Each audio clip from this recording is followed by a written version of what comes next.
पुण्यात्मा, ये अमर कथा जो आपको सुनाई जा रही है ये सत्यनारायण कथा है।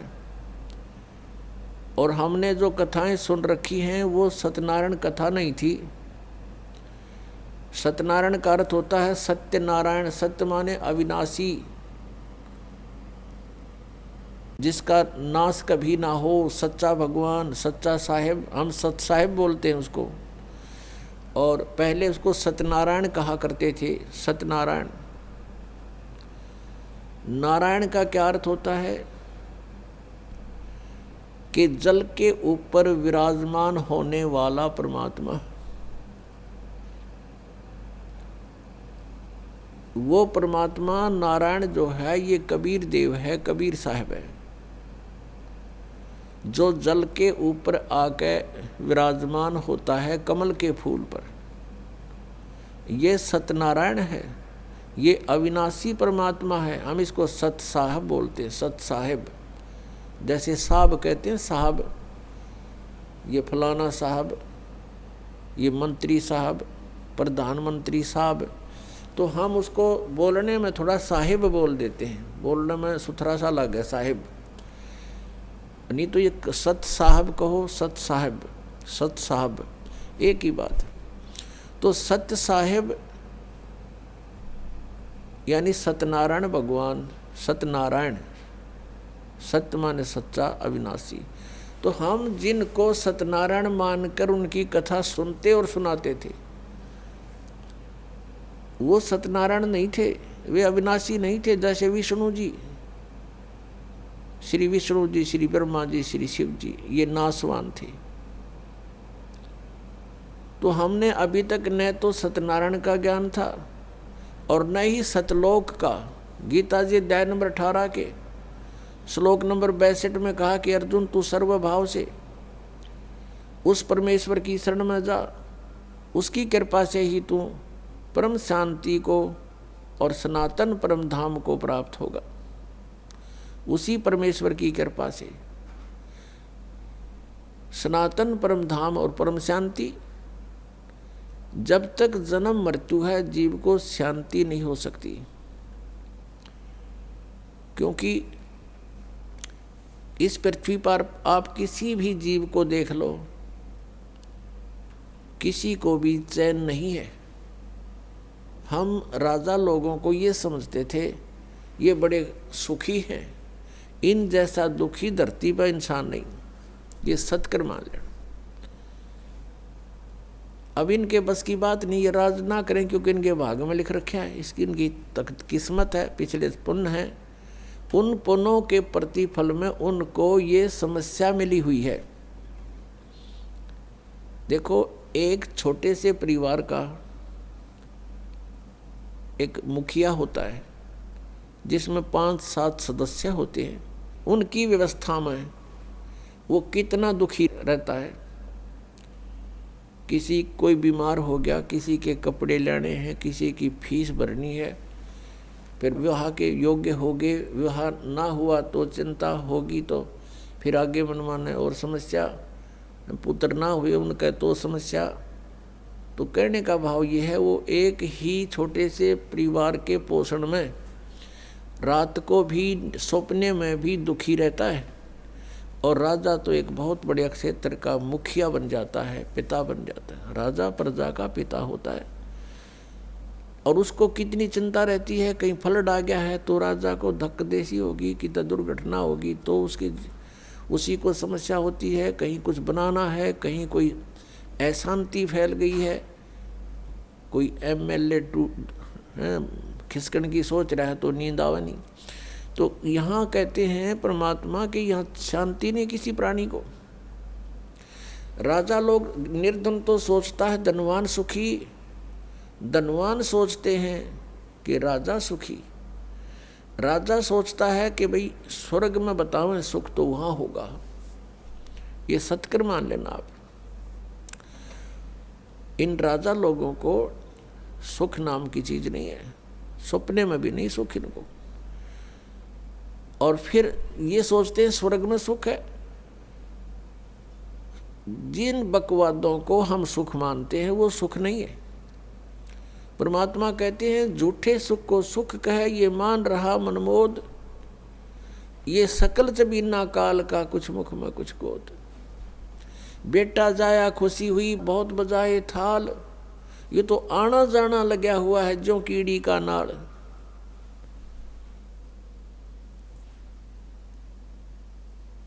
अब राजा सोचते हैं कि स्वर्ग में सुख होगा। अब स्वर्ग के देवता जो उनकी दुर्गति, उनके इतिहास पढ़कर देखो पुराणों में, कभी असुर और देवताओं का और असुरों का युद्ध हो गया, राक्षसों का। कभी देवता हार गए, कभी असुर हार गए। इंद्र जो स्वर्ग का राजा होता है गद्दी छोड़ भाग गया, असुरों ने कब्जा कर लिया स्वर्ग पर। वो कहीं जंगल में भूखा प्यासा भटक रहा है और इंद्र सोचता है कि ब्रह्मा विष्णु महेश सुखी होंगे। ये तीन लोक के एक एक विभागीय मंत्री हैं। अब ये ब्रह्मा विष्णु महेश कितने सुखी हैं। श्री विष्णु जी के अवतार श्री कृष्ण जी, श्री रामचंद्र जी, श्री रामचंद्र के रूप में राजा दशरथ के घर जन्म जब श्री विष्णु जी का हुआ, युवा हुए, युवा होते विवाह हुआ, विवाह होते ही वनवास हुआ, वनवास से सीता का हरण हुआ, यानी उसकी पत्नी का रावण उठा ले गया और फिर रावण के साथ युद्ध हुआ। पुण्यात्माओं, करोड़ों व्यक्ति मारे गए वहां पर। तब सीता की वापसी हुई। वापसी आने पर बड़ी खुशी बनाई, नगरी में दीप जलाए गए घी के। सीता के वापस, श्री राम के वापस आने पर, सीता लौटा लाने पर, और कुछ दिनों के बाद सीता जी का निष्कासन कर दिया श्री रामचंद्र जी ने स्वयं ही। किस बात पर के एक धोबी ने व्यंग कस दिया। वो अपनी पत्नी को धमका रहा था रात्रि के समय।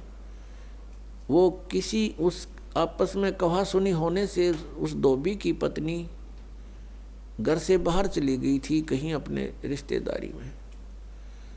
फिर वो वापस लेकर आया तो उसको धमका रहा था कि मैं तुझे घर नहीं रखूंगा, तू 3 दिन कहाँ रही। मैं दशरथ के पुत्र जैसा नहीं हूं जो वहां पर 12 वर्ष तक रावण के पास रही, उसको फिर घर ले आया। उधर से श्री रामचंद्र जी राजा थे अयोध्या के। पहले राजा लोग अपनी प्रजा के दुख सुखों को स्वयं ही जाना करते थे। रात्रि के अंदर वेश बदल कर घूमा करते थे। ये बात जब देखा कि किस घर में की आवाज आ रही है, वहां खड़ा होकर सुना, तब उसने सुनने को मिला कि मैं उस राजा दशरथ के पुत्र रामचंद्र जैसा नहीं हूं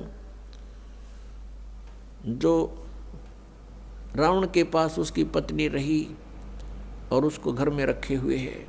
तो सुबह निकल जाना यहाँ से। इस बात को सुनकर ही श्री रामचंद्र जी ने सीता जी को निष्कासित कर दिया, निकाल दिया घर से कि नगरी के लोग मेरे ऊपर व्यंग कस रहे हैं और मैं ये बात नहीं सुन सकता। पुण्यात्माओं, जब सीता जी को रामचंद्र जी लाने लगे रावण का वध करके लंका का राज्य विभीषण को देकर, तब श्री रामचंद्र जी ने कहा था कि मैं तेरी परीक्षा लूंगा और यदि परीक्षा में सफल होगी तो मैं ले चलूंगा, नहीं तो नहीं ले चलूंगा। मैं तुझे अग्नि में जलाऊंगा, यदि तू अग्नि में जल गई तो समझूं तेरी कि तू कलंकित थी, तू रावण को समर्पित हो चुकी थी, और यदि अग्नि में तू नहीं जली तो मैं निष्कलंक जानूंगा, तब तुझे ले चलूंगा। ऐसा ही किया गया। सीता को अग्नि में बैठा दिया और हजारों की संख्या में दर्शक थे। सीता जी नहीं जली और सब ने कहा कि भगवान निष्कलंक है, माई निष्कलंक है। और इतनी कठोर परीक्षा लेकर के वापस अपने घर लाया था, और फिर एक व्यक्ति के कहने से श्री रामचंद्र जी ने उसको निकाल दिया, अपनी पत्नी को। तो कहाँ गई वो उसका अपना जजमेंट? तो ऐसे ये राजा के योग्य भी नहीं थे ये लोग, और हम इनको भगवान मान रहे थे। एक गर्भवती औरत को अपनी को घर से बाहर निकाल देता है, कहीं मरो कहीं जाओ, कोई बात थी? या फिर परीक्षा लेने की क्या जरूरत थी? और क्यों इतनी दुनिया मरवाई, फिर छोड़ देता रहे, रावण के पास ही रहती हो। पुण्यात्माओं, यहाँ का राजा काल भगवान है, और ये नहीं चाहता कि यहाँ के प्राणियों को परमात्मा का पता लग जाए, जिस कारण से इसने इनको भगवान सिद्ध करवा रखा था अपने नकली दूतों के माध्यम से। और फिर क्या होता है लास्ट में, श्री रामचंद्र जी ने अश्वमेघ यज्ञ घोड़ा छोड़ दिया कि पूरी पृथ्वी पर शासन प्राप्त करने के लिए कि इस घोड़े को जो पकड़ेगा वो युद्ध करे मेरे साथ। वो घोड़ा उन्हीं के पुत्रों ने, जो सीता जी ने बाहर जाके जन्म दिया था ऋषि वाल्मीकि की कुटिया में, एक पुत्र गर्भ में था, दूसरा फिर वाल्मीकि जी की मिसअंडरस्टैंडिंग के कारण एक घास से, यानी कुसा से, या घास होती है डाब, इससे एक लड़का बनाया था। ये अलग कहानी है, फिर बताएंगे। तो वो लव और कुश नाम से प्रसिद्ध हुए। लव तो सीता के गर्भ से जन्म हुआ था, और कुश को वाल्मीकि जी ने अपनी भक्ति शक्ति से उसको बनाया था। लव और कुश युवा थे, उन्होंने वो श्री रामचंद्र जी का घोड़ा पकड़ लिया।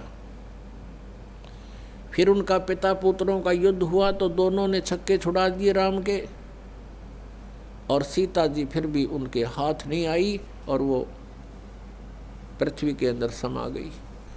और श्री रामचंद्र जी ने आकर के सरयू नदी के अंदर, अयोध्या के साथ से बह रही एक सरयू दरिया, उसमें जल समाधि ले ली इसी दुख में।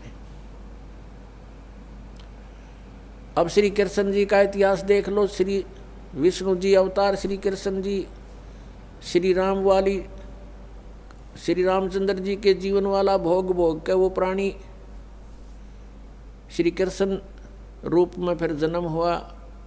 सारा जीवन दुखी रहा श्री कृष्ण, सारा जीवन जेल में जन्म हुआ, माता पिता कैद में, कभी मामा शत्रु हो गया, कभी पूतना मारने जा रही है, कभी केसी, कभी चाणोर शत्रु हो गया, कभी जरासिंह लड़ने को आ रहा है, कभी शिशुपाल से युद्ध हो रहा है, कवासुनी हो रही है, और कभी फिर कल्यवन आ रहा है। इस दुख में श्री कृष्ण जी ने मथुरा का त्याग कर दिया, और ऐसे स्थान पर रहने लगे जहाँ कोई ना पहुँच सके। समझदार व्यक्ति यही सोचते हैं, राड से बाढ़ अच्छी होती है, झगड़े से बचाव अच्छा होता है। श्री कृष्ण जी उन सबको भी मार सकते थे, क्योंकि वो त्रिलोक के में एक विभागीय मंत्री है, एक विशेष शक्ति होती है प्राणी में, वो उनके अंदर शक्ति थी। लेकिन यही सोचा था कि किस किस ने मारूं, या तो सबकी बुद्धि भ्रष्ट। तो श्री कृष्ण जी ने द्वारका बनाई। समुद्र के बीच में एक टापू था, जिसका केवल एक गेट था, द्वारिका, एक द्वार की नगरी।